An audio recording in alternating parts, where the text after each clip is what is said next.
Hi, this is Darren from SimNation, just picking up the back to basics with the Merrimack Warriors. This is a sandbox league, and if you remember correctly, the Merrimack Warriors are 4-1 right now. I'm coming off a bye week and heading to face the Howard Bison, and then I'll get 2 more bye weeks before I face really the only second ranked team. It's really the third. Princeton was ranked at the time. I think Villanova was ranked too. But we'll walk you through just what I'm going to do here real quick, just for a quick reminder. Right now, the team is doing pretty well after getting blitzed by #1 North Dakota State in the season opener. We're averaging about 40 points per game, which is really, really good. Trinidad is our starting quarterback. He's very eerily reminiscent of Sean Matthews, who was the top quarterback taken in yesterday's WWPF draft by Miami. He is an accuracy quarterback. His people look at him and say, well, his arm is bad. Yeah, but everything else is good, except for his speed in his hands. Matthews, who Soa took, actually has really good hands and is pretty fast.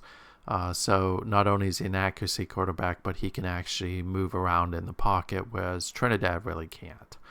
But Trinidad's having a good season. Happy with him so far. This doesn't show a lot of starts because I run the ball on first down a lot, and I have a rushing quarterback that comes in for running plays named Clifford Walker, who has like 90 speed and 40 hands.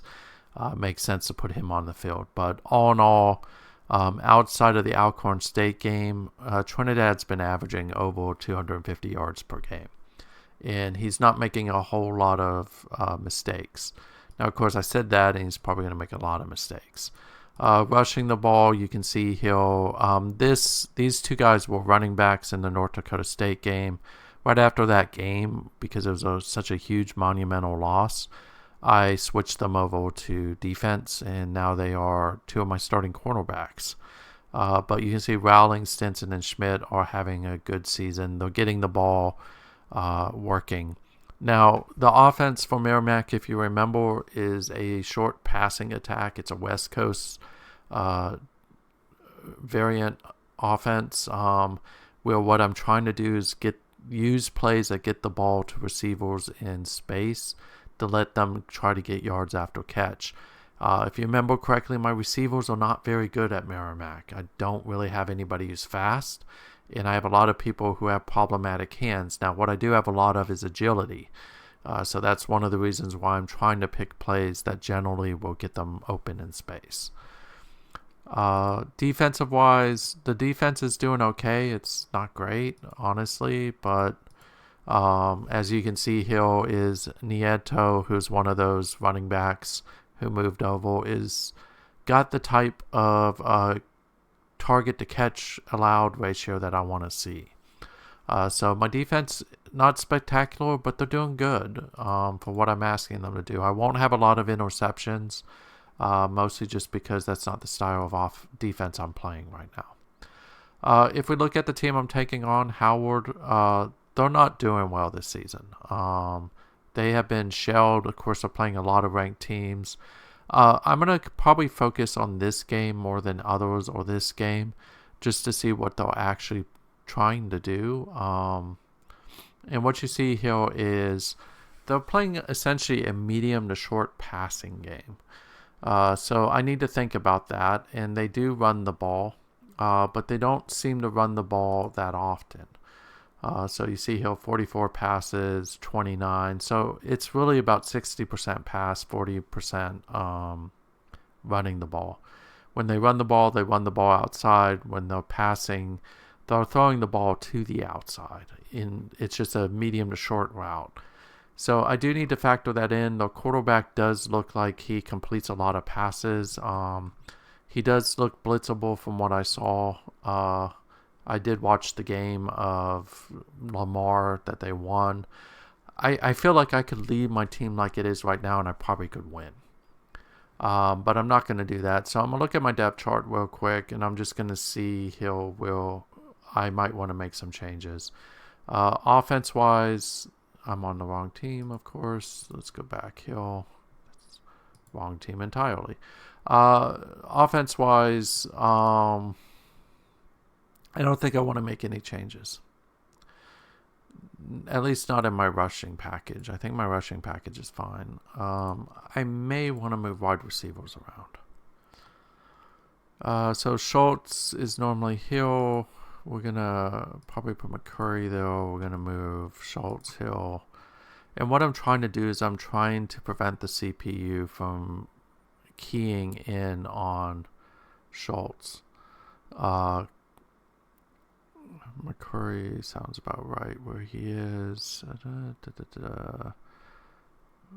going to probably move Palmer, Hill, Chamberlain, Hill.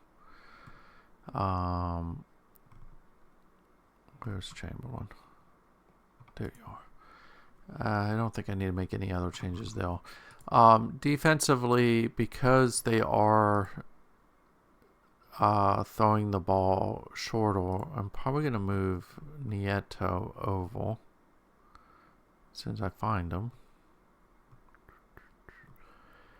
Oh, where are you? There you are. Probably going to move Woodbury oval, and then I'm probably going to put Aguilar's already over there. I'm going to put Heath Shelton Hill. I'm not putting a lot of people on the field. I think I'm fine though. Strategy-wise, I don't think I need to make a lot of changes here. So I'm not. I think I'll keep this the same way it is.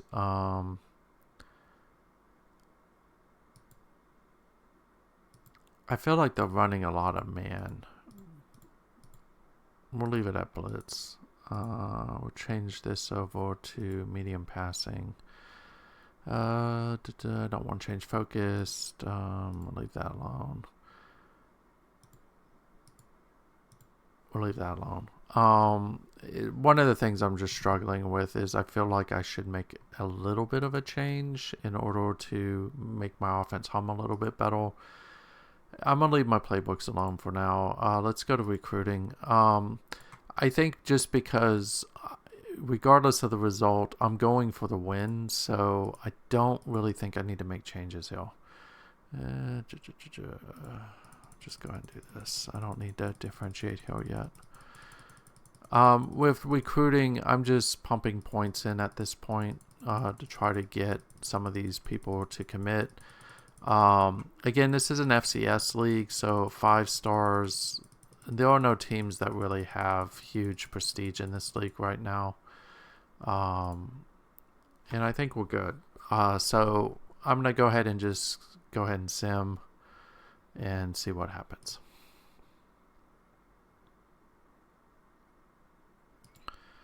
And go to schedule 45-17. That's a good win. So again, I didn't think I had to make many changes. Now 17-7 looks like my team went behind, and then my team came back with essentially scoring what looks to be like 38 points in a row. So it looks like we took out our starting quarterback relatively early in the game. The backup quarterback turned the ball over. Our quarterback didn't have as good of a statistical game as he has been having, but still threw for 3 touchdowns and 1 interception. Schultz, who was the targeted one, I just didn't feel comfortable with Yang in that regard, had a really good game. Didn't really turn the ball over again, which always makes me happy. And then what we see here is Nieto had a pretty solid game. I felt like that they were going to throw a lot to wide receiver 1, so I wanted Nieto over there since he has the better ability to disrupt. The interceptions came from Robert Ralph and from Knotts. So they did get quite a few completions, but I can live with that. And generally, it was a solid game for us. I don't think we've moved into... Oh, we are ranked. That's cool. So now we're 5-1. We are doing really good. We are now in the top 25. So far it's working the way we wanted it. I'm going to go ahead and sim the 2 bye weeks so I can get to Idaho. and then we will go from there. But that's it for now. Hopefully this video helps you a little bit. And one of the key themes here is if you don't need to make changes, don't make changes, or just make small, subtle changes. When you have an offense that's working well, you don't want to really screw it up. So the subtle changes you can make is like choosing a different primary wide receiver, moving your wide receivers, which is something I'm big on, because if you move your wide receivers around, especially if you're playing human opponents, you have the ability to be able to throw them off a little bit. So that's it for now. I will continue this series in a little bit. Thanks.